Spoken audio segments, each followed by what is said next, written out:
ધન્યવાદ પ્રભુનો. હવે તમારો ટાઈમ છે વચન આપવાનો, તો પ્રભુના નામથી આપણે સ્વાગત કરશું, પ્રભુને ધન્યવાદ કરશું તાલી પાડીને. આમીન આમીન હાલેલુયા. ધન્યવાદ પ્રભુનો આપણે કરીએ, માન મહિમા પરમેશ્વરને આપીએ, કેમ કે આપણે આજે એકત્ર થયા છે તો પ્રભુ ઈસુ મસીહ માટે આપણે એના માટે એકત્ર થયા છે. આપણે એકત્ર થયા છે આપણા માટે નથી થતા, પણ આપણે એવો એક આશા છે, આપણો વિશ્વાસ છે કે આપણે એકત્ર થયા છે આત્મિક ખોરાક માટે કરીને. તો હું પ્રભુનો ધન્યવાદ કરું છું. આપણે હોલી ગોડ મિનિસ્ટ્રી દ્વારા તમારું વેલકમ કરું છું. પ્રભુ તમને આશીષિત કરે અને આજના જે આ સુંદર સમયની અંદરમાં જે તમે એક આશા અને એક વિશ્વાસ સાથે એકત્ર થયા છે આ હોલી ગોડ મિનિસ્ટ્રીમાં, તો હું તમારો ખૂબ ખૂબ ધન્યવાદ કરું છું. પ્રભુ તમને આશીષ, શાંતિ અને કૃપા આપે કે જે આત્મિક ખોરાક છે, પ્રભુના વચનો છે, એ ગ્રહણ કરી શકો તમે અને પ્રભુ તમને કૃપા આશીષ આપે. મારી પ્રાર્થના છે. આમીન હાલેલુયા. ધન્યવાદ પ્રભુનો. તો આજના આપણે સુંદર સમય માટે જે એકત્ર થઈએ છીએ પ્રભુના નામની અંદરમાં અને પ્રભુના વચનો સાંભળવા, પ્રભુની સ્તુતિ આરાધના મહિમા કરવા માટે, કેમ કે આપણા ચલાવનાર આપણા પરમેશ્વર છે. જીવનની અંદરમાં આપણે એવરી ડે 3 ટાઈમ ખાવાનું ખાઈએ છીએ, એ શારીરિક ખોરાક છે, એ શરીર માટે છે ખોરાક. આપણું શરીર છે, જો એને પણ ખોરાક ન મળે તો એ પણ નિર્બળ થઈ જાય, એ ચાલી ન શકે, કેમ કે જીવિત શરીર છે આપણું, એને ચલાવવા માટે આપણે ખોરાકની જરૂર પડે છે. તો એ જ પ્રમાણે આપણે આત્માની અંદરમાં પણ જો મજબૂત થવું હોય, સ્ટ્રોંગ બનવું હોય, તો હંમેશા આપણે આત્મિક ખોરાક પણ ખાવો જોઈએ. આત્મિક ખોરાક શું છે આપણો? પ્રભુના વચન છે. વચન છે પરમેશ્વરનું, આ બાઇબલનું વચન એ પ્રભુના વિચારો છે, પ્રભુના મુખના શબ્દો છે. પ્રભુ હરેક ટાઈમ દરરોજ હરેક સાથે વાત નથી કરી શકતા, પણ જેને કોઈ આત્મિક ભૂખ છે, જે પ્રભુની પાસે આવે છે, આપણા યહોવા દેવ બાપની પાસે, તો પ્રભુએ એને ખાવા માટે, આત્માની અંદરમાં વધવા માટે એક આ પવિત્ર શાસ્ત્ર આપેલું છે. અને પ્રભુએ આપણા માટે કેટલી કૃપા દયા કરેલી છે કે આપણા હરેકને આપણી જુદી જુદી ભાષા છે, પોતપોતાની ભાષા પ્રમાણે બધાને આ પવિત્ર શાસ્ત્ર આપવામાં આવ્યું છે. પહેલાંના આપણે જોઈએ કે જૂના કરારના આજે પવિત્ર શાસ્ત્ર બાઇબલનું જે આપણે વાંચન કરતા, તો બધા પાસે હતી નહીં પવિત્ર શાસ્ત્ર બાઇબલ, એક જ લેંગ્વેજમાં હતું. તો એના માટે પ્રભુએ કેટલી કૃપા દયા કરી કે આજે હરેક પાસે પોતપોતાની ભાષા જે સમજે છે, વાંચે છે, એની અંદરમાં આ પવિત્ર શાસ્ત્રનું વાંચન આપવામાં આવ્યું છે હરેકને.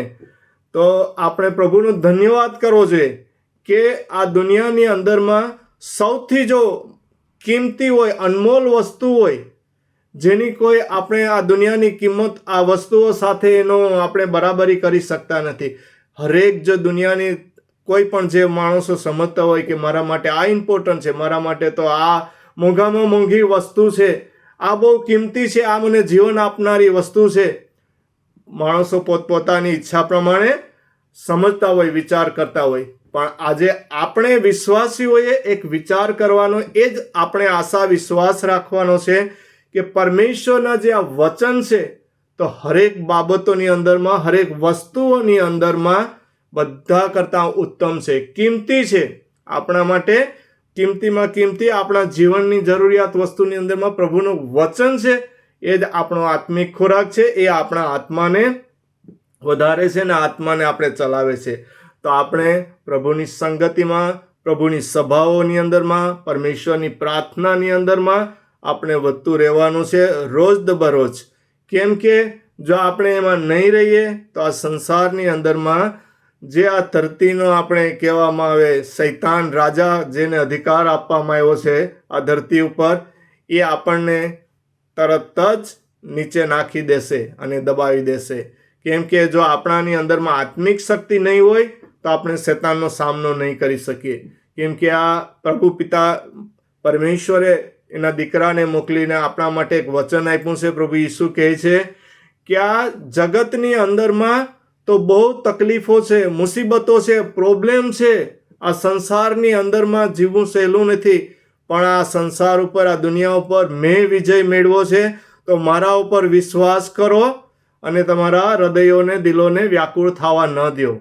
તમે મારા ઉપર વિશ્વાસ કરો, આશા રાખો, ભરોસો રાખો, એમ કહે છે. તો આપણા શરીરની અંદરમાં પરમેશ્વરે જે શરીર બનાવ્યું, આ શરીર 3 વસ્તુઓથી બનેલું છે. એક તો આપણું જે આ શરીર છે દેખાય છે, અને જે અંદરમાં આપણો જીવ છે, પ્રાણ કહેવામાં આવે, એ દેખાતો નથી.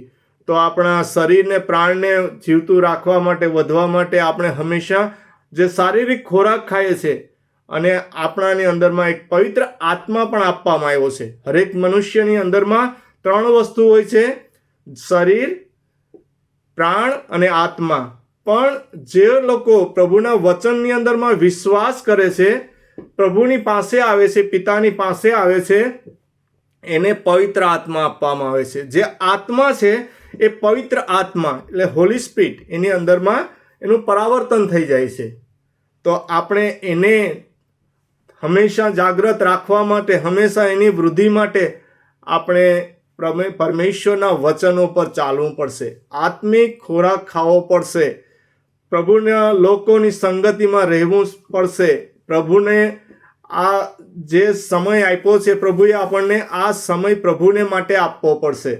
તો હું તમારો પણ ધન્યવાદ કરું છું કે આજે તમે રાત્રિના સમયની અંદરમાં પણ તમારો સમય કાઢી અને સંગતિમાં આવો છો, પરમેશ્વરને માન મહિમા આપો છો. તો પરમેશ્વર પણ તમને આશીષ આપશે. આમીન, હાલેલુયા. પ્રભુનો ધન્યવાદ હંમેશા કરતા રહીએ. આપણે જ્યારે વચન પૂર્ણ થશે, આમીન બોલીશું, ત્યારે આપણાની અંદરમાં આ વચન જે અંદરમાં પેસશે, ઉતરશે. હાલેલુયા આપણે કરશું તો પ્રભુનો ધન્યવાદ કરશું. તો આપણે માનમયમાં હંમેશા પરમેશ્વરને આપતા રહીએ, સ્તુતિ આરાધના કરતા રહીએ, કેમ કે આપણે આત્માની અંદરમાં વધતું જવાનું છે, વિશ્વાસમાં આગળ વધવાનું છે. વિશ્વાસ, વચન દ્વારા આપણો વિશ્વાસ વધશે, વચન સાંભળવાથી વિશ્વાસ આવશે. આમીન, હાલેલુયા. પ્રભુનો ધન્યવાદ કરીએ. આપણે વચનની અંદરમાં જઈશું અને આપણે જોઈશું આજે માર્કમાંથીની અંદરમાંથી, લુકમાંથી થોડા વચનો જોઈશું. પ્રભુ ઈસુ મસીહ આપણે શું કહે છે કે માર્કની અંદરમાં આપણે 11ની અંદરમાં 12 થી 14 સુધી વાંચીશું કે આપણે એની અંદરમાં એક આશા, વિશ્વાસ વિશે સમજીશું. પ્રભુ ઈસુ મસીહ વાત કરતા હતા. માર્ક 11, ચેપ્ટર 11, 12 થી 14 સુધી વાંચીશું. દિનિશા રેડી હોય તો તૈયાર વાંચજે. માર્ક 11, 12. બીજા દિવસે તેઓ બેથાનિયાથી પાછા ફરતા હતા, ત્યારે ઈસુએ ભૂખ લાગી. તેમણે દૂર પાંદડાથી છવાઈ ગયેલું અંજીરનું વૃક્ષ જોયું, અને કદાચ કંઈ મળે તે માટે તેઓ તેની પાસે ગયા. ત્યારે માત્ર પાંદડા સિવાય કંઈ જોવા મળ્યું નહીં, કારણ અંજીરની મોસમ ન હતી. ઈસુએ અંજીરને કહ્યું, હવે કોઈ તારા પર કદી ફળ ખાશે નહીં. શિષ્યોએ એ સાંભળ્યું. Amen, amen, hallelujah. અહીંયા આપણે શું જોઈએ છે કે પરમેશ્વર, પ્રભુ ઈસુ મસીહ એક જગ્યાએથી બીજી જગ્યાએ જતા હતા. તો અહીંયા આપવામાં આવ્યું છે કે તેઓ બીજે દિવસે બેથાનિયાથી પાછા ફરતા હતા. તો આ પ્રવાસ સમયની અંદરમાં પરમેશ્વરને પણ ભૂખ લાગી. પ્રભુ ઈસુ મસીહ એક પરમેશ્વર હતા, એક દૈવી સ્વભાવ હતો એની અંદરમાં, એ પરમેશ્વરનો સ્વભાવ, પરમેશ્વર હતા. અને બીજી બાબત જોઈએ તો એ પૂરી તરીકેથી મનુષ્ય પણ હતા. તો આ સંસારની અંદરમાં, ધરતી ઉપર હરેક કાર્યો પણ કરતા હતા, અને આ કાર્યો કરીને બતાવતા હતા. તો લોકો વિશ્વાસ કરતા હતા. કેમ કે એને માનવ સ્વભાવ શા માટે રાખ્યો, માનવી શરીર શા માટે લીધો? કેમ કે આપણે એના જેવા જ હતા. તો આપણે પણ હરેક જોઈને સમજી શકીએ એની વિચારો, આચરણો, એનાની બધી સહનશીલતા, એનાના કાર્યો, ચમત્કારો. તો એ લોકો કાર્ય કરીને દેખાડતા હતા એક મનુષ્ય. એટલે આપણાને અંદરમાં આપણે પણ વિશ્વાસ કરી શકીએ. તો અહીં કહે છે કે જાતા હતા ત્યારે એ લોકોને રસ્તામાં ભૂખ લાગી. તો અહીંયા બતાવે છે કે અંજીરના એક વૃક્ષની એક ઉપમા આપવામાં આવી છે કે અંજીરનું ઝાડ હતું. દૂરથી જોયું તો લીલું છમ હતું, ઘટાદાર હતું. અને પ્રભુ ઈસુ મસીહને પણ એમ એક આશા થઈ કે આની અંદરમાંથી મને કંઈક ફ્રૂટ મળશે, ખાવાનું મળશે તો ભૂખ ભાંગશે. અહીંયા એક શારીરિક ખોરાકની વાત કરવામાં આવી છે. તો આપણે પણ જ્યારે ભૂખ લાગી હોય ત્યારે આપણે પણ એમ કે નિર્ગત થઈ ગયા હોય, ઢીલા પડી ગયા હોય તો ખાવાનું ખાઈએ તો આપણાની અંદરમાં પણ શક્તિ, એનર્જી આવે ને. તો પ્રભુ ઈસુ મસીહને પણ એમ થયું જાતા જાતા રસ્તામાં કે ચાલો આ લીલુંછમ ઝાડ છે એની અંદરમાંથી કંઈક ફ્રૂટ મળશે. તો ત્યાં જાય છે તો અંજીરનું વૃક્ષ જોયું ને કદાચ મળે એની પાસે ગયા તો પાંદડા સિવાય કંઈ મળ્યું નહીં.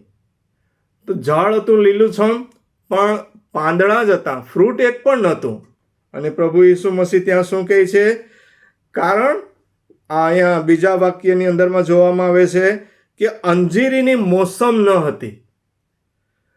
આપણે જોઈએ છે કે આ ધરતી ઉપર ઝાડની અંદરમાં મોસમ પ્રમાણે ફ્રૂટ આવે. કોઈ ઝાડ હોય તો 12 માસ આવે, કોઈ ઝાડ હોય તો વર્ષમાં એક જ વાર આવે. તો અહીંયા કહે છે કે એની મોસમ નહોતી. મોસમ ન હતી તો ઝાડ ઉપર ફ્રૂટ ન હોય, પાંદડા હોય. આપણે અહીંયા જોઈએ છે કે લંડનના વેધર પ્રમાણે તો આવો સમય ઠંડીનો આવે છે ત્યારે સાવ પાંદડા ખરી જાય છે, પાંદડું પણ ન હોય, જાણે ઝાડ સુકાઈ ગયું એવું લાગે. પણ અહીંયા પરમેશ્વરને પ્રભુ ઈસુ મસીહ જોઈએ છે કે ઝાડ તો લીલું છમ હતું, આખું પાંદડાથી ભરપૂર હતું. અને એવી આશા થઈ કે કંઈક ખાવાનું મળશે અહીંયા. અને કહે છે પ્રભુને જ્યારે એવું થયું અને એની અંદરમાંથી કંઈ ન મળતા પ્રભુ ઈસુ મસીહે શું કીધું કે તારા ઉપર હવેથી ફ્રૂટ નહીં લાગે. ઈસુએ અંજીરીને કહ્યું કે હવે કોઈ તારા પરથી કદી ફળ ખાશે નહીં. પ્રભુને ગુસ્સો આવી ગયો. શા માટે? કે એની ઉપરથી ફ્રૂટ ના મળતા કહી દીધું કે હવે તારા ઉપર કોઈ ફળ ખાશે નહીં. આ આપણે એક શારીરિક રીતે પવિત્ર શાસ્ત્ર બાઇબલની અંદરમાં વાંચી રહ્યા છે. અને કહે છે એન્ડની અંદરમાં કે આ કહ્યું ત્યારે શિષ્યોએ સાંભળ્યું. તો આજે આપણે પણ આ વચનો સાંભળી રહ્યા છે. પણ અહીંયા આત્મિક રીતે શું કહેવામાં આવે છે? આ તમને અને મને દર્શાવવામાં આવ્યા છે. આપણે પ્રભુ ઈસુની અંદરમાં આજે છે, આજે વિશ્વાસીઓ છે, પ્રભુની અંદરમાં આપણે આવ્યા છે.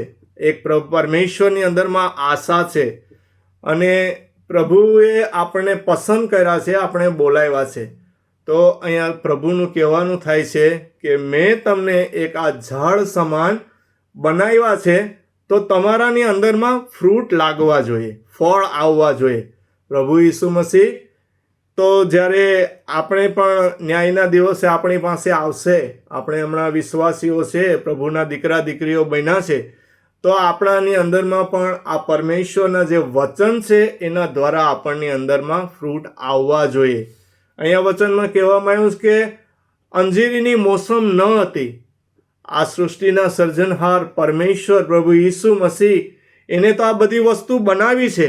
એને તો ખબર જ હોય કે આ ઝાડની અંદરમાં હમણાં ફ્રૂટ હશે કે નહીં હોય. આ મોસમ હમણાં અંજીરીની નથી, પણ આપણને દર્શાવવા માટે આ બતાવવામાં આવ્યું છે, વચન લખવામાં આવ્યું છે.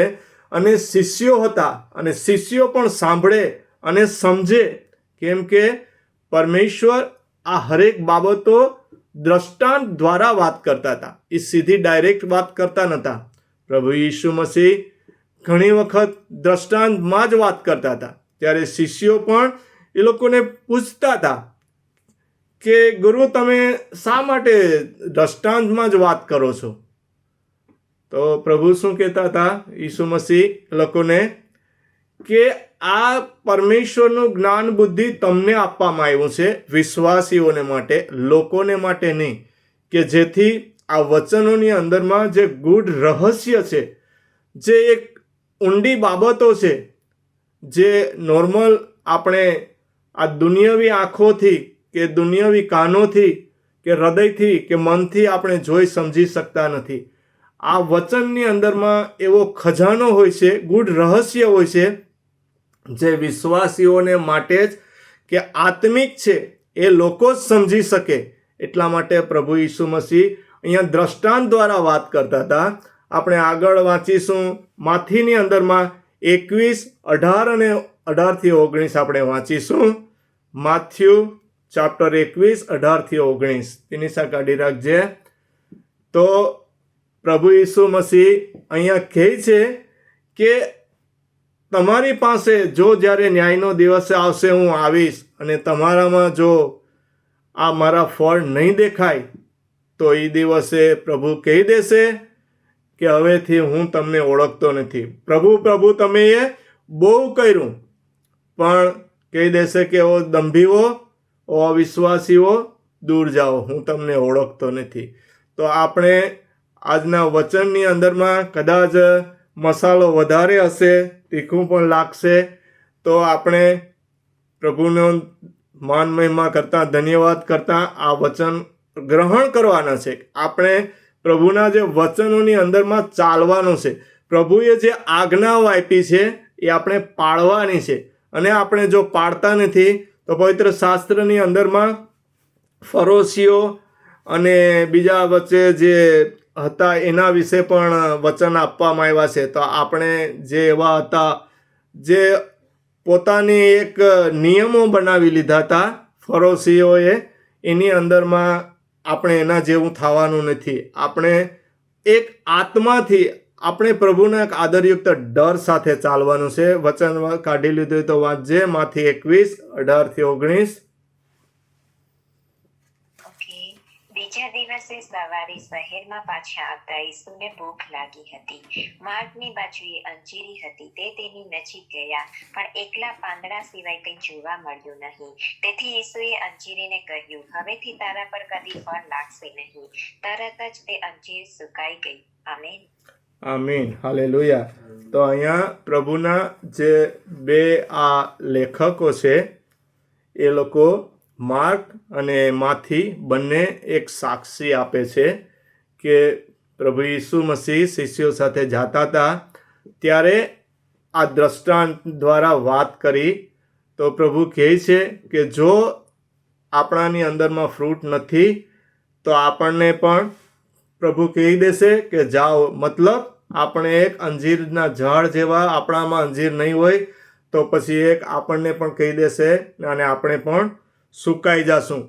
તો આપણે એક ભલે એક શારીરિક રીતે ફળદ્રુપ જેવા એમ આ અંજીરના ઝાડ જેવા દેખાતા હોય, પણ જો અંદરથી આપણાની અંદરમાં પ્રભુના વચન નહીં હોય, પ્રભુનું આપણાની અંદરમાં કોઈ જ્ઞાન નહીં હોય, આપણામાં કોઈ પ્રભુએ આપેલા વચન જે છે, ફળ ફૂલ જે દાન આપણા વરદાન આપ્યા છે એ નહીં હોય, તો પછી પ્રભુ કહેશે કે હવે હું તમને ઓળખતો નથી, મારાથી દૂર જાઓ. જેમ કહેવામાં આવ્યું છે આમાંથી 7:21 અંદરમાં કહી દેશે પ્રભુ કે ઓ દંભીઓ, દૂર જાઓ. એ વચન પછી 7:21 પણ આપણે વાંચી લેશું. શું કહે છે?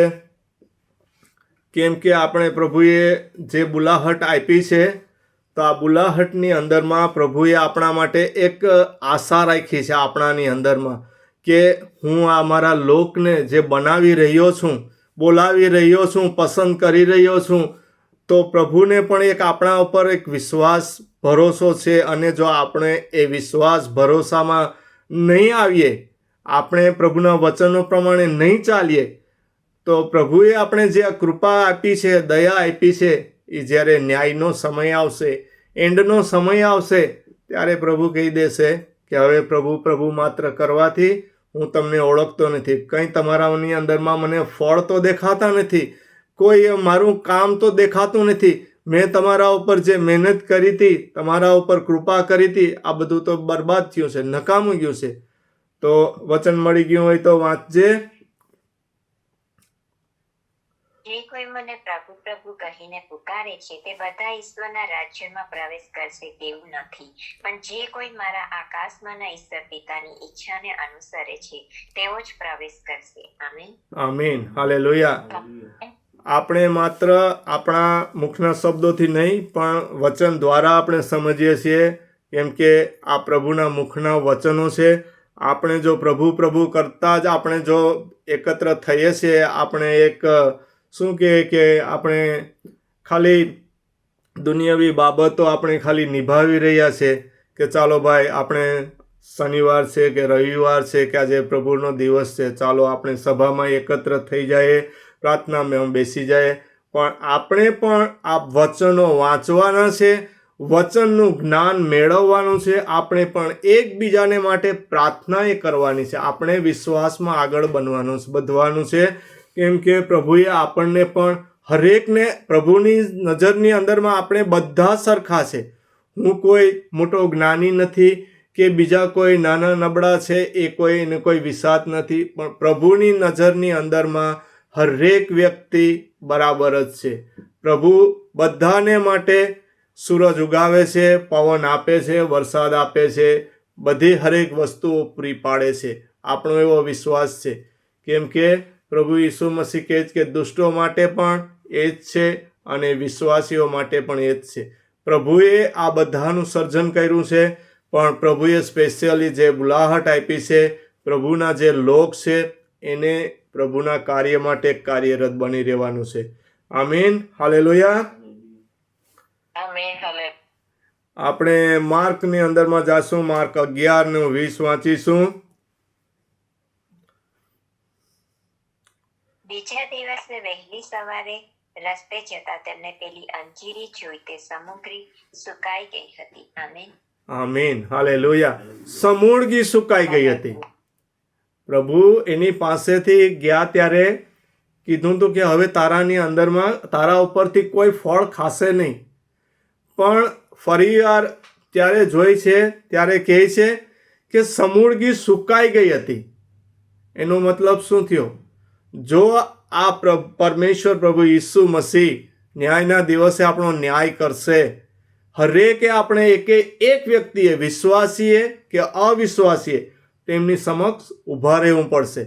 જો આપણાની અંદરમાં વચનની પાવર શક્તિ નહીં હોય, વચનનું જ્ઞાન નહીં હોય, તો આપણે એની સામે ઊભા પણ નહીં રહી શકીએ, આપણે નજર પણ નહીં મિલાવી શકીએ. તો જ્યાં પરમેશ્વરની સામે જ આપણે ઊભા નહીં રહી શકીએ, પ્રભુના વચન જે આ શિક્ષણ છે, પ્રભુની પાવર શક્તિ આપણે આપી છે, આપણામાં નહીં હોય તો આપણે ઊભા નહીં રહી શકીએ. તો આપણું જીવનના પુસ્તકની અંદરમાં નામ જ નહીં હોય. જ્યારે આ પુસ્તક ઉઘાડવામાં આવશે ત્યારે આપણું નામ તો ત્યાં નહીં હોય, તો આપણું સ્થાન બીજે ક્યાં હશે? આપણે સ્વર્ગનો જે આ દરવાજો છે એ આપણા માટે બંધ હશે. જો આપણાની અંદરમાં પ્રભુનું જ્ઞાન નહીં હોય, વચન નહીં હોય, પ્રભુના ફળ નહીં હોય, પ્રભુએ આપેલા કાર્યો આપણાની અંદરમાં નહીં હોય, તો આપણા માટે નરકનો દરવાજો ખુલ્લો હશે. તો ત્યાં શું છે એ આપણે જ્યારે ત્યારે સમજીએ છીએ કે ત્યાં ધગધગતી ગંધકની સળગતી આગ જ છે. ત્યાં કોઈ બીજો ચાન્સ નથી, ત્યાંથી કોઈ બીજો રિટર્ન રસ્તો નથી. જીવનભર ત્યાં જ રડવાનું, દાંત કટકટાવવાનું, વેદનાની અંદરમાં તફડવાનું જ રહેશે. તો આપણે આ પ્રભુના જે વચનની અંદરમાં આપણે એમ બની રહેવાનું છે, જેથી કરીને આપણે પ્રભુની અંદરમાં એક આગળ અને આગળ વધી શકીએ. લુક 13:6-9 આપણે વાંચીશું. સેમ વચનો છે બધા, પણ આપણે થોડો ફેર છે વચનની અંદરમાં. લુક 13:6-9 સેમ આપણે ત્રણેય લેખકોએ લખેલું છે, માથીએ, માર્ક અને લુકે, કે જો આપણે એની અંદરમાં ચાલતા નથી, રહેતા નથી, તો આપણી શું હાલત થાય છે? આ અંજીરીના ફળ જેવી થશે, અંજીરીના વૃક્ષ જેવી થશે જો ફળ નહીં હોય તો. તો આપણે એક સચેત થવાનું છે. પ્રભુએ જે આપણે માટે કાર્ય આપ્યું છે, આ કાર્યની અંદરમાં હંમેશા આપણે બની રહેવાનું છે. આત્મિક ખોરાક છે, આ આત્માની અંદરમાં આ ખોરાક હરરોજ આપણે ભરતો રહેવાનો છે. પ્રભુના વચનો સાંભળવાથી આપણો વિશ્વાસ વધતો જશે. આપણાની અંદરમાં હિંમત, ધૈર્ય અને શૌર્ય પણ આવશે કે હરેક આપણે કાર્ય કરવાને માટે આપણે સક્ષમ અને કાબિલ બની શકશું. કેમ કે આ પ્રભુના વચનમાં શું કહેવામાં આવ્યું છે કે એ જીવિત અને સમર્થ વચન છે. તો હરેક વસ્તુ કરવાને માટે એની અંદરમાંથી પણ આપણે પાવર શક્તિ મળે છે. આમીન, હાલેલુયા. વચન વાંચી લેજે દિનિશા. પછી ઈસુએ તેમને આ ઉદાહરણ કહી સંભળાવ્યું. એક માણસની દ્રાક્ષવાડીમાં અંજીરી હતી. તે આવીને તેના પરથી અંજીરની શોધ કરતો હતો, પણ તેને એકેય અંજીર મળ્યું નહીં. તેથી તેણે પોતાના માળીને કહ્યું, જો આ અંજીર પરથી છેલ્લા 3 વર્ષથી હું અંજીરની શોધ કર્યા કરું છું, પણ મને એકેય અંજીર મળ્યું નથી. એને કાપી નાખ. તેના માટે જમીન શું કામ નકામી રોપવી? પણ માળીએ જવાબ આપ્યો, સાહેબ, એને આટલું વરસ રહેવા દો. હું તેની આસપાસ ખાડો ખોદીશ અને એમાં ખાતર નાખીશ. પછી જો તેને આવતે વરસ અંજીર લાગે તો તે સારું, અને જો એમ ન થાય તો તમે એને કાપી નાખજો. આમેન. આમીન. હાલેલુયા. વચન આપણને અહીંયા શું સમજાવે છે? માળી અને આ માલિક. તો માલિક કોણ છે? આપણા પ્રભુ યહોવા બાપ. અને યીશુ મસીહ કહે છે કે હું માળી છે. જે ઝાડને કંઈ ફળ ફૂલ આપતું નથી એને કાપી નાખીશ અને કાપીને નાખી દઈશ અગ્નિમાં બળીને. લોકો એને અગ્નિમાં બાળી નાખીશ, કંઈ કામમાં આવતું નથી. તો અહીંયા વચનની અંદરમાં કીધું છે, કહે છે કે પ્રભુ કહે છે, આ માલિક કહે છે કે આ અંજીરમાં હું 3 વર્ષથી હું શોધ કરી રહ્યો પણ મને હજી સુધી એની અંદરમાંથી એક પણ ફળ દેખાયું નથી. એને શા માટે રાખી મૂક્યું છે? કાપીને ફેંકી દે ને. એના માટે આપણે જમીન રોકવાની કોઈ જરૂર નથી. તો એ આપણા માટે કહેવામાં આવ્યું છે કે આ જે વિશ્વાસી લોકો છે આપણે, તો પ્રભુએ આપણને એટલા ટાઈમથી જો પસંદ કર્યા છે અને પ્રભુના રાજ્ય માટે આપણે બોલાહટ આપી છે અને આપણે પ્રભુના અંદરમાં વધવાનું છે, વચનો વાંચવાના છે, એકબીજાને પ્રાર્થના કરવાની છે, વર્શિપ કરવાની છે, સંગતિમાં રહેવાનું છે. પણ જો આપણે ખાલી માત્ર નામથી નામ ખાલી એકત્ર થઈએ છીએ, આપણે એક પરંપરા નિભાવીએ છીએ, તો પ્રભુ શું કહે છે કે આનાની અંદરમાં કંઈ ફળ તો આવ્યું નથી. બી વાયું, ઝાડ થઈ ગયું મોટું, ફૂલ આવ્યા પણ ફ્રૂટ તો આવતું નથી. આના માટે હવે સમય બગાડવાની જરૂર નથી. પ્રભુ ઈસુ મસીહ આપણા માટે દયા કરે છે, ચાન્સ આપે છે. કહે છે, માળી શું કહે છે કે માલિક આને થોડાક 2 વર્ષ રહેવા દેવ, હું હજી એની અંદરમાં ખાતર પાણી કરીશ. તો પ્રભુ એમ કહે છે કે આપણે ઈસુ મસીહ કહે છે કે હું હજી તમારા ઉપર દયા કરું છું, તમને મોકો આપું છું, હવે સુધરી જાઓ, તમે આગળ વધો. આ ફરોશીઓને સાદુકીય જેવા પડી રહેવામાં પરંપરા ન નિભાવો. એક આદરયુક્ત ડર સાથે આજ્ઞા પાલન કરો.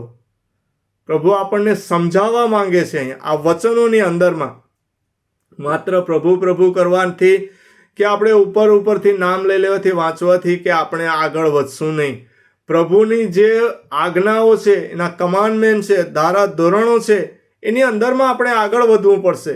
પસ્તાવો કરવો પડશે, આપણે વિશ્વાસ કરવો પડશે, એના નામે નવો જન્મ લેવો પડશે.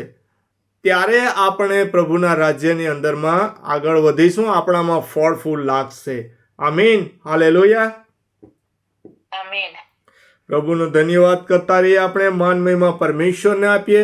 જો આ વચનો આજે આવે છે, આપણે માત્ર વાંચીને સાંભળીને એનું અનુસરણ નથી કરતા, તો પ્રભુ કહે છે કે ન્યાયના દિવસે કહે છે કે દંભીઓ દૂર જાઓ.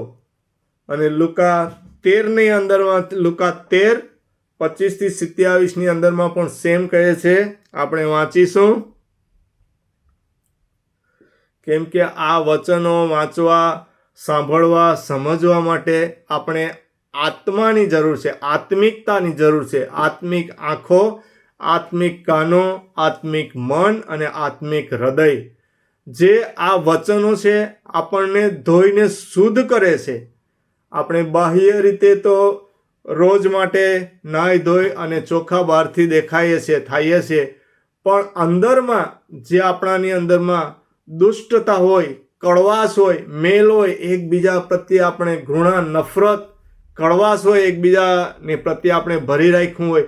આપણે અવિશ્વાસીઓ તો આપણે સમજ્યા, પણ વિશ્વાસી લોકો પણ આજે એકબીજા ઉપર બ્લેમ અને આરોપ કરતા હોય, જે સાદોકીઓ અને ફરોશીઓ પર, કે તમારામાં ખોટ છે. બીજો સામેવાળો કહે કે તમારામાં ખોટ છે. એકબીજાને કે ભાઈ હંબલ ને નમ્ર તમે બની જાઓ, બીજા કે તમે બની જાઓ, તો એક જ વસ્તુ થઈ ગઈ. પણ સાચું શું છે પ્રભુને ખબર છે. કોનામાં ક્યાં મેલ કડવાશ અટકવાશ છે એ પ્રભુ જાણે છે. કેમ કે પ્રભુનું એક બીજું વચન પણ કહે છે કે આપણું શરીર તે પવિત્ર આત્માનું મંદિર છે. આપણાની અંદરમાં આ પવિત્ર આત્માનો વાસ છે. તો એ આપણો રોજ માટે ન્યાય થાય છે, અને જે છેલ્લો એક દિવસ આવશે ત્યારે પૂરો ન્યાય થઈ જશે. તો આપણે હવે આ વચનો અંદરમાંથી સમજવાનું છે. વાંચીશું લુક 13:25-27. ઘરનો માલિક ઊભો થઈને બારણું બંધ કરશે. પછી જ્યારે તમે બહાર ઊભા રહીને બારણું ખટખટાવશો અને કહેશો, સાહેબ અમારા માટે બારણું ખોલો, ત્યારે તે જવાબ આપશે, તમે ક્યાંના છો તે હું જાણતો નથી. ત્યારે તમે વળશો જવાબ આપશો, અમે તમારી સાથે ખાધું પીધું હતું, તમે અમારા શહેરમાં ઉપદેશ આપ્યો હતો. ત્યારે તે ફરીથી કહેશે, તમે ક્યાંના છો તે હું જાણતો નથી.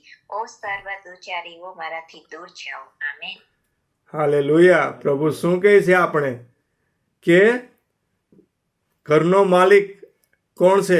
સ્વર્ગનો દરવાજાનો માલિક કોણ છે? આપણા યહોવા બાપ પ્રભુ ઈસુ મસીહ કે પિતા પુત્ર પવિત્ર આત્મા.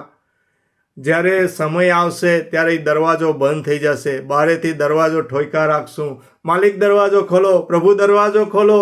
પ્રભુ કહે કે ઓ દુરાચારીઓ દૂર જાઓ. તો આપણે કહેશું, માલિક પ્રભુ આપણે તો સાથે ખાતા હતા, પીતા હતા, હરતા હતા, ફરતા હતા, અમે પ્રભુ પ્રભુ કરતા હતા, તમારી સાથે ફરતા હતા. પ્રભુ કહી દેશે કે હું તમને ઓળખતો નથી. તો આપણે હાલની અંદરમાં જે પ્રભુની સાથે આટલા વર્ષો વિતાવીશું અને ખાલી પ્રભુ પ્રભુ જ કર્યા રાખીશું, જ્યારે ન્યાયનો સમય આવશે ત્યારે પ્રભુ કહેશે કે હવે હું તમને ઓળખતો નથી. બારણું બંધ થઈ જશે, સ્વર્ગનો દરવાજો બંધ થઈ જશે આપણા માટે. તો અહીંયા માલિક શું કહે છે, માળી શું કહે છે કે હજી થોડા વર્ષો રહેવા દેવ, હું એની અંદરમાં ખાતર પાણી આપીશ. પ્રભુ કહે છે કે હું હજી એનાને સમય આપું છું સુધરવાનો, કે સુધરી જાય. એટલે આપણે આ વચનો દ્વારા આપણા જે કુટુંબ પરિવારના લોક હોય, આપણી સાથે કોઈ મળતા હરતા હોય, એ લોકોને પણ આપણે સંદેશ આપી શકીએ કે ભાઈ હવે અંતના દિવસો આવી ગયા છે, હવે સમય જાજો રહ્યો નથી. જો તમારે પરમેશ્વરની અંદરમાં વિશ્વાસ કરવો હોય તો કરી લ્યો, બાકી હવે ચાન્સ નથી. દરવાજો બંધ થઈ જવાનો છે. આ પછી એની અંદરમાં કોઈને એન્ટ્રી નહીં મળે. આમીન. હાલેલુયા. આમેન. હાલેલુયા. પ્રભુનો ધન્યવાદ કરતા રહીએ. અને આપણે બાઇબલનું વચન શું કહે છે કે ટૂંકમાં આપણે માત્ર પ્રભુ પ્રભુ કરીએ છીએ તો ન્યાયના દિવસે પ્રભુ કહી દેશે કે હું તમને ઓળખતો નથી. પણ જો આપણાની અંદરમાં એક આદરયુક્ત ડર હોય, આપણે પ્રભુના જે કમાન્ડમેન્ટ, જે આજ્ઞાઓ છે એની ઉપર ચાલતા હોય, આપણું હાલવું ચાલવું, ઉઠવું બેસવું, આપણું વર્તન પ્રભુને જો ગમે એવું હશે, પ્રભુને ગમશે, તો આપણા માટે કાયમને માટે દરવાજો ખુલ્લો રહેશે. આમીન. હાલેલુયા. હાલેલુયા. તો આપણે આ જીવનની અંદરમાં હંમેશા આત્મિક યુદ્ધની અંદરમાં લડાઈ લડવાની જ રહેશે. એવું નથી કે આપણને પ્રભુએ પસંદ કરી લીધા છે, આપણે પ્રભુએ એના રાજ્ય માટે દીકરા દીકરીઓ બનાવી લીધા છે, તો આપણે કંઈ કરવાનું નથી. આપણે તો વધારે ને વધારે એક સજાગ જાગતું રહેવું પડશે આત્માની અંદરમાં. કેમ કે આપણી લડાઈ હંમેશા રોજને માટે ચાલુ જ રહેશે. એ લડાઈ બંધ નહીં થાય. આપણી કાયમના માટે લડાઈ ચાલુ રહેશે. આપણે ઉઠીએ સૂતા હોય તો પણ આપણે એક જે સોલ્જર હોય, સૈનિક હોય, એના જેવું બનીને રહેવું પડશે. કેમ કે આપણી લડાઈ હંમેશા શેતાન સામે છે, લોકો સામે નથી, લોહી માંસ સાથે નથી, કોઈ આપણે મનુષ્ય સાથે નથી, પણ આપણી લડાઈ શેતાન સાથે છે. પણ શેતાન ક્યાં છે? શેતાન કોણ છે? શેતાનને આપણે જોયો નથી. શેતાનને આપણે ખાલી દેખાડે, પિક્ચરની અંદરમાં દેખાડે જ, એ શેતાન નથી. પણ શેતાન આપણા કુટુંબ પરિવાર હોય, આપણા ફ્રેન્ડ હોય, આપણા ફેમિલી હોય, એની અંદરમાં થઈને આપણી સાથે સામે આવશે, પણ આપણે એને ઓળખશું નહીં, ખબર નહીં પડે. એ એક શેતાનની આદત શું છે?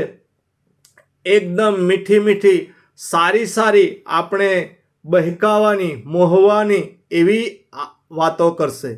એ વચન દ્વારા વાતો કરશે, બાઇબલના વચન દ્વારા આપણી સાથે વાત કરશે. કેમ કે શેતાનને બાઇબલનું જ્ઞાન આપણા કરતાં વધારે છે. શેતાન શા માટે શેતાન બની ગયો? એ તો પરમેશ્વરનો એક પ્યારો દૂત હતો, પરમેશ્વરની સ્તુતિ આરાધના મહિમા કરતો હતો, પણ એ જ્યારે પ્રભુના ઈચ્છા પ્રમાણે ન ચાલ્યો, એનાની અંદરમાં ઘમંડ આવી ગયું, ત્યારે એને નીચો નાખવામાં આવ્યો. તો આપણે હવે એની સાથે સામે લડાઈ છે, કેમ કે એ પ્રભુનો દુશ્મન થયો, વિરોધ થયો. આપણે પ્રભુના દીકરા દીકરીઓ છે, તો એ આપણો પણ દુશ્મન છે. તો એની ઈચ્છા એ જ છે કે હરેક આપણે મનુષ્ય જાત હરેક નરકની અંદરમાં જાય, સ્વર્ગની અંદરમાં કોઈ ના જાય. એટલા માટે આપણાથી વિરોધી છે. તો આપણે બહુ ખ્યાલ રાખવાનું છે. આ દુનિયાની અંદરમાં, ધારાધોરણો અંદરમાં, દુનિયાની અંદરમાં, આ શારીરિક બાબતોની અંદરમાં આપણે બહુ મન લગાડવાનું નથી. શારીરિક બાબતો આપણે ગમે એટલી પ્રાપ્ત કરી લેશું, દુનિયા આખીના ધન દૌલતો આપણે પ્રાપ્ત કરી લેશું, એ આપણે કશા કામનું નથી. આ ધરતી ઉપરથી જ્યારે આપણું લાસ્ટ, જ્યારે આ શરીરની અંદરમાંથી પ્રાણ નીકળી જશે, આત્મા ચાલ્યો જશે, ત્યારે ક્યાં જશે? આપણે બોલી ગયા છે, યાદ હશે બધાને. તો આપણાની અંદરમાં ખાલી ફક્ત પાંદડા જ નહીં, અંજીરીની જેમ, પણ ફ્રૂટ પણ દેખાવા જોઈએ. આમીન, હાલેલુયા. આમેન. હાલે. આપણે વચન વાંચીશું જે માથી, માર્ક અને લુકમાં આપેલા છે. તો એક માર્કનું આપણે 16:26 વચન વાંચીશું, પછી 8:36, આ માર્ક 8:36 ને લુકનું 9:25. પહેલાં એક વચન વાંચીએ આપણે, માથી 16:26 વચન વાંચીએ.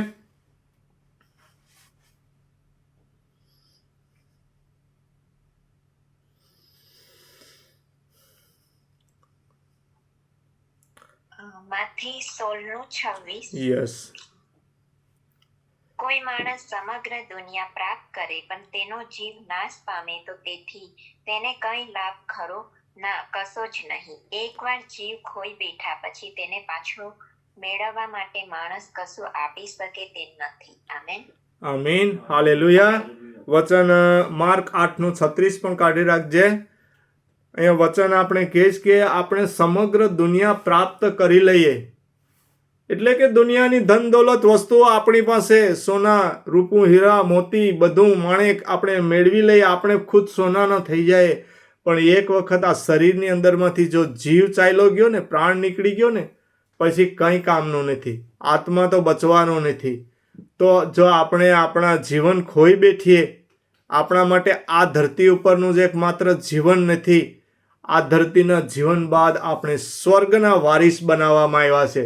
સ્વર્ગની અંદરમાં જે પ્રભુએ આપણા માટે રાજ્ય બનાવ્યું છે, એના આપણે વારિસ છે, એના દીકરા દીકરીઓ છે. આપણે એ રાજ ભોગવવાનું છે. તો આપણું અહીં નાશ કાયમ માટે થઈ નથી જવાનો. પ્રભુના લોક માટે એક સાર્વકાલિક ઇટર્નલ લાઈફ છે, સાર્વકાલિક જીવન છે. વચન વાંચ કાઢ્યું હોય તો વાંચી લેજે. 8:36 સેમ વચન છે. જો કોઈ સમગ્ર દુનિયા પ્રાપ્ત કરે પણ તેનું જીવન નાશ પામે તો તેથી તેને શો લાભ? આમેન. અહીંયા પણ આપણે માથી માર્ક ને લુક ત્રણેય આપણે 3માંથી જ આજે વચન વાંચીએ છીએ. તો વચન બધા સેમ જ છે, એકના એક જ છે. 3 સાક્ષીઓ આપણે લઈએ છીએ. 3 વચન એક જ બાબત બતાવે છે, 3 લેખકો. અને લુક 9:25 પણ વાંચી લેજે. કેમ કે આપણે વચનની અંદરમાં વિશ્વાસ કરવાનો છે. વચન 2 ધારી તલવાર કરતાં પણ તીક્ષ્ણ છે. એ આપણા શરીરની અંદરમાં ઊંડે સુધી ઉતરી જાય છે. આપણા હરેક એક સાંધાનું પણ જુદું વિભાજન કરે છે. અને આપણા શરીરની અંદરમાં જીવ અને આત્મા છે, એ બેયને પણ નોખા પાડે છે. એ આ વચનની અંદરમાં સામર્થ્ય શક્તિ છે. આમીન, હાલેલુયા. આમેન. હાલે. માણસ આખી દુનિયા પ્રાપ્ત કરે પણ તેના જીવનનો નાશ થાય તો તેને કઈ લાભ ખરો? ના, જરા પણ નહીં. આમેન. એક જરાય પણ લાભ નથી. આપણે આ વચન કહે છે, એકવાર જીવ નીકળી ગયો પછી સ્તુતિ આરાધના કંઈ કરવામાં કંઈ નહીં થાય. આપણે ધનવાનનો ને એક લાજસનો દાખલો જોઈએ છે કે ધનવાન હતો, એ પહોંચી ગયો નરકની અંદરમાં, એક પાણીના ટીપા માટે તરસતો હતો. ત્યારે એને શું લાભ થયો? તરસતો રહ્યો, તફળતો રહ્યો, ચિલ્લાતો રહ્યો, અબ્રાહમને ચિલ્લાઈને પ્રાર્થના કરતો રહ્યો કે જાઓ આ લાજસને મોકલાવો કે મારા ભાઈઓને આ જાણ કરે, તે જેથી કરીને હું આ જે જગ્યાએ આવી પડ્યો છે આ નરકની અંદરમાંથી, એમાંથી બચી જાય એ લોકો. અબ્રાહમ શું કહે છે કે હવે એ બધી નકામું છે, સમય પૂરો થઈ ગયો, કંઈ કામનું નથી, જરાય લાભની વાત નથી. તો આપણે બહુ ચેતતું રહેવાનું છે. પ્રભુએ આપણે જે કંઈ આપણા માટે બુલાહટ આપી છે, આપણા માટે જે કાર્ય કર્યું છે, કેમ કે પ્રભુએ પસંદ કર્યા છે અને હરેકને એક એકને કામ આપી જ દીધું છે પ્રભુના રાજ્ય માટે. તો આપણે હવે ખુદે પણ એક વિશ્વાસ કરવાનો છે, વિચાર કરવાનો છે, વચનો વાંચવાના છે, પ્રાર્થના કરવાની છે અને પરમેશ્વરને પૂછવાનું છે કે પ્રભુ મારા માટે શું કામ તમે રાખ્યું છે, મારે શું કરવાનું છે. પણ આપણે આ બધી બાબતોની અંદરમાં નહીં હોય ને એકબીજા માટે આપણે નફરત આ કર્યા રાખશું કે એકબીજાનું આપણે જજમેન્ટ કર્યા રાખશું, આને આમ કર્યું આને આમ કર્યું. પણ આપણે પહેલાં આપણું ખુદનું જોવાનું છે. આપણે પ્રાર્થનાની અંદરમાં, આપણે વિશ્વાસની અંદરમાં વધતું જવાનું છે અને આપણે પરમેશ્વરના પવિત્ર લડથી કવર થવાનું છે. આમીન. હાલેલુયા. પ્રભુનો ધન્યવાદ કરીએ આપણે. અને પ્રભુએ કીધેલું છે લુકના આપણા 13:9 અંદરમાં છેલ્લું એક લાસ્ટ મોકો આપવામાં આવ્યો છે. અને જો આપણે હવે પ્રભુએ કીધેલું છે, ચાન્સ આપ્યો છે, જો આપણાની અંદરમાં આવા કાર્યો નહીં દેખાય તો હંમેશા આ ઝાડને કાપી નાખવામાં આવશે. તો હવે આપણા હાથમાં છે આપણે વચનમાં વિશ્વાસ કરવો, આગળ વધવું, શું કરવું શું ના કરવું આપણે ખુદે નિર્ણય કરવાનો છે. આપણે હવે કોઈ વચન દ્વારા કે આપણે એકબીજા આપણે સમજાવવામાં આવશે તો આપણે સમજીશું નહીં, કેમ કે સમય હવે ઓછો થવા માંડ્યો છે. આપણે ખુદે સંભળી જવાનું છે. આમીન. હાલેલુયા. પ્રભુનો ધન્યવાદ. માનમયમાં પરમેશ્વરને આપતા પ્રભુનું વચન અહીંયા પૂરું કરું છું. પ્રભુનો ધન્યવાદ કરું છું કે પ્રભુએ જે આ કંઈ વિચારો આપ્યા તો હું તમારી સમક્ષ જાહેર કરું છું. માનમયમાં પ્રભુને આપતા પ્રભુનો ધન્યવાદ કરું છું. God bless you all. Amen. Amen. સરસ મેસેજ. તો પ્રભુનો કોઈ ધન્યવાદ. વચનને માટે 2 મિનિટ પ્રાર્થના કરશે.